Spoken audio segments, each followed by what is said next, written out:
ഒരു professional doctor എന്ന രീതിയിൽ എനിക്ക് പറയാനുള്ളത്, എനിക്ക് ഏറ്റവും സഹായകമാകുന്നത് ബ്ലഡ് അനാലിസിസിനൊപ്പം ഒരു എപ്പിജനറ്റിക് അനാലിസിസ് അടുത്തിരിക്കുന്നെങ്കിലാണ്.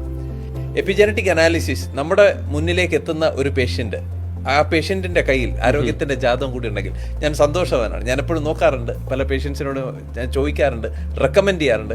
കാരണം അപ്പോൾ നമ്മുടെ ഡയമെൻഷൻസ് മാറുന്നതായി കാണാം. മനോഹരമായ നമ്മുടെ ജീനുകൾക്കുള്ളിൽ ഇരുന്നു കൊണ്ട് നമ്മുടെ ജീവന്റെ ആരോഗ്യത്തിന് വേണ്ടി തുടിക്കുന്ന ആ ജീനുകൾ ഒരിക്കലും അസുഖത്തിലേക്ക് പോകാൻ ആഗ്രഹിക്കുന്നില്ല സാർ.